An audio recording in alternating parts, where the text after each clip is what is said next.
Hello guys, hello water sign, hello Pisces, Scorpio, and Cancer. Welcome dito sa aking channel, Kapalaran 888. Welcome. Alamin natin water sign, Pisces, Scorpio, and Cancer, kung ano ang messages, vibration, gabay, energy para sa inyong lahat. Tayo general reading guys, so pwede kang makaresonate.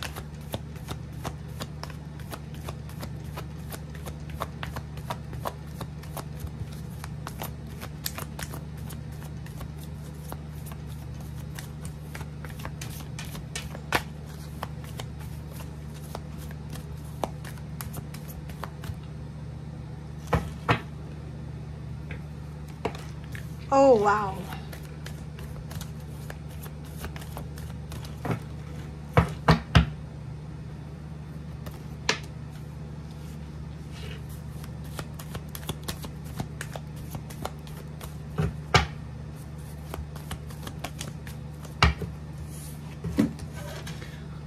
Okay.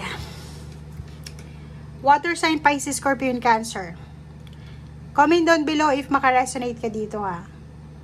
Nakikita natin isang individual or dalawa sila, partner. Pwedeng Filipina ka, Filipino, or kung sino man ikaw.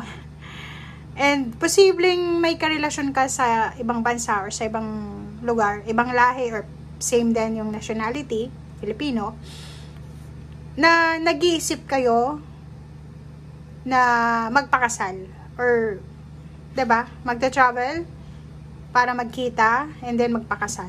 Comment down below if resonated ka dyan. Pwede din dito na may iba sa inyo water sign, Pisces, Scorpio, and Cancer na may parating kayong travel, 'di ba? So, in few days siguro or in few weeks kayo ay magta-travel pauwi ng Pilipinas or posibleng pabalik sa bansa kung saan kayo nagtatrabaho or nakatira.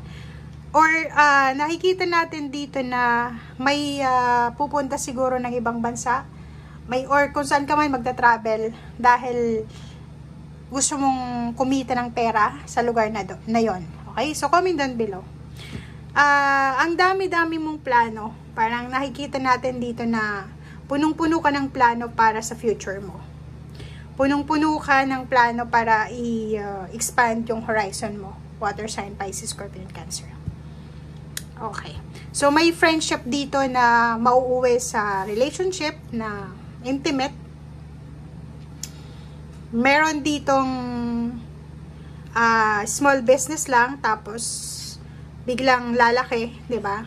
Mag-extend or mag-expand ng branches or mga empleyado, parang ganun. So, comment down below if resonated ka dyan.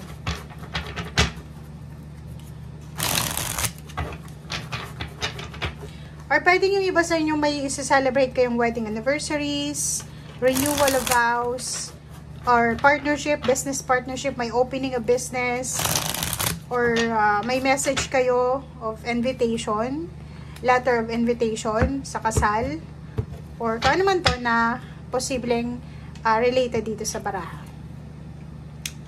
Page of Water, nakikita natin yung relationship dito, love, relationship. May mag-o-offer ng relationship or love, reconciliation. Meron dito renewal of contract, renewal of relationship, mending of relationship or kano pa man.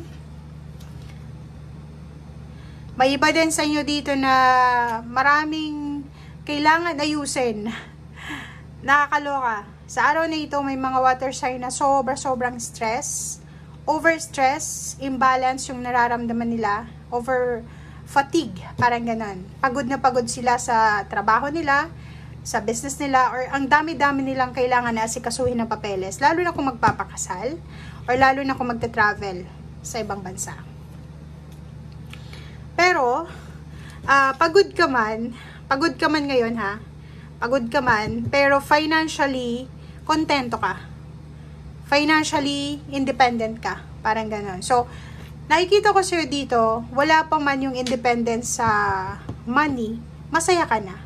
Wala pa man yung pera, excited ka na. Kasi alam mo, na itong sacrifices na ginagawa mo sa ngayon, or ano man itong paghihirap or suffering na ginagawa mo sa ngayon, alam mo na may bunga ito, 'di ba? Nakikita natin dito na hindi lang financial yung focus mo sa araw na ito, kasi emotional din. Nakikita ko yung sobrang fulfillment, 'di ba? Fulfillment, empowerment. Mahahanap mo kung ano yung parang kailangan mo sa yung emosyon para mag-settle down yung kung ano man ang emotional problems mo, yung stress mo. Sinasabi ng baraha dito na fulfillment and achievements yung mararamdaman mo. May celebration na magaganap. It's either yun, wedding, birthdays ng family members, reunion or kanapaman. Celebration with family, with friends, or with the community. So, maraming celebration dito ang magaganap. And the moon card, sinasabi na marami din ang sikreto na posibleng matuklasan ka. Maraming lalabas na information, confirmation, or ano pa man, na pwedeng mabigla ka, parang ganun. Or nakikita natin, pwedeng makatanggap ka ng isang unexpected message, letter, email, chat, sa kung kanino man ito na hindi mo in-expect. Renewal, so yun, may renewal of friendship, renewal of relationship, reconciliation. Marami kang maiisip sa araw na ito, magre-reflect ka, magme-meditate ka, i-evaluate mo yung sarili mo or yung mga tao sa paligid mo. Okay, so nakikita ko sir dito na marami kang napagdaanan na pain and heartaches, pero sa araw na ito, healing na yung mararamdaman mo. 'Di ba? Parang marirealize mo na kailangan kong maging masaya, kailangan kong maging positive. So, kahit sobrang hirap ng pinagdaanan ko, binackstab ako, sinira ako, hindi ako dapat papatalo sa negativity. Transformation, realization, same din dito sa reflection na yan. Makakaramdam ka ng sobra-sobrang freedom. Kasi, etong blessings or biyaya na parating or natanggap mo na, ay parang ano siya sa'yo, parang bayad doon sa pain and heartaches na naramdaman mo. 'Di ba? So, kung marirealize mo, kasi ang dami mong marirealize sa araw na ito, marami kang marirealize or may evaluate, maiisip mo na yung hirap, sakit, galit na nararamdaman mo for the past few months or years, may kapalit pala tong grasya. 'Di ba? Hindi mo ini-expect na magkakaroon pa rin pala ng pag-asa. 'Di ba? Parang ang nakikita ko sa'yo dito, medyo nagduda ka. Nagduda ka sa sarili mo or sa Panginoon na naging tahimik yung Panginoon sa'yo. 'Di ba? Maraming luha ang lumabas sa mata mo. Pero end of the day, lahat pala ng luha na yon is preparation para sa success, para sa transformation and life change. 'Di ba?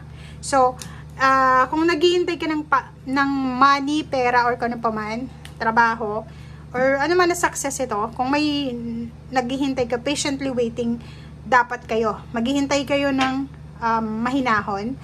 Iwasan nyo yung sobrang aggressiveness and yung impulsiveness, kasi baka kung anong magawa nyo habang kayo ay naghihintay. Okay? So, yan guys ang sinasabi ng baraha. Thank you and see you again. Bye!